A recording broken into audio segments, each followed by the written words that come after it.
अंकोली येथील भैरवनाथ प्रासादिक दिंडी मनगोळीहून आळंदीकडे प्रस्थान।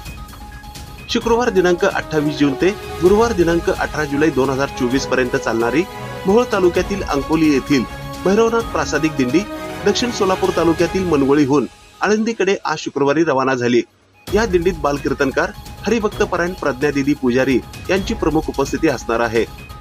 हरिभक्त परायण सागर कोळी, हरिभक्त परायण दत्तात्रय घंटे, हरिभक्त परायण शिवाजी बलपे, हरिभक्त परायण गणेश दडस, हरिभक्त परायण विजय साळुंके, हरिभक्त परायण प्रशांत पुजारी, हरिभक्त परायण बाळासाहेब कुंभार यांच्यासह हरिभजनी मंडळ, अन्नपूर्णा माता मुलींची वारकरी शिक्षण संस्था, चकलांबा जिल्हा बीड, अखिल भाविक वारकरी मंडळ महाराष्ट्र राज्य आदींची उपस्थिती असणार आहे।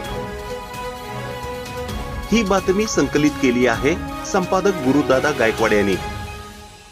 कृष्णहरी आज मनगोळी येथून माऊलीच्या पालखीमध्ये आम्ही सहभागी होण्यासाठी आम्ही स्वतः स्वतंत्र दिंडी काढलेली आहे। दिंडीचं नाव भैरवनाथ प्रासादिक दिंडी सोहळा असं असून आम्ही माऊलीचं प्रस्थान झाल्यानंतर 29 तारखेला प्रस्थान, 30 तारखेला आम्ही आळंदीमधून हलून मुक्कामी पुण्याला 2 दिवस मुक्काम करतो आणि गावातले जे आजूबाजूचे लोक आहेत नंदूर, मनगोळी, अंकोली, गावडेवाडी, कंदलगाव या सगळ्या गावची मिळून आम्ही संपर्धन वारीला जात आहोत। आता हे आमच्या वारीचं दुसरं म्हणजे स्वतःची दिंडी काढून दुसरं वर्ष आहे। तरी आम्हाला गावकऱ्याकडून तसंच पंचक्रोशीतील गावकऱ्याकडून भरपूर सहकार्य मिळालं आहे।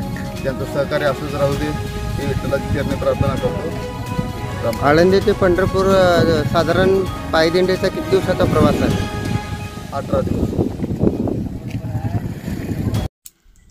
ताज्या घडामोडी पाहण्यासाठी आजच महाराष्ट्र सुखदेव न्यूज या यूट्यूब चॅनलला लाईक आणि सबस्क्राईब करा। ताज्या घडामोडी पाहण्यासाठी आजच महाराष्ट्र सुखदेव न्यूज या यूट्यूब चॅनलला लाईक आणि सबस्क्राईब करा।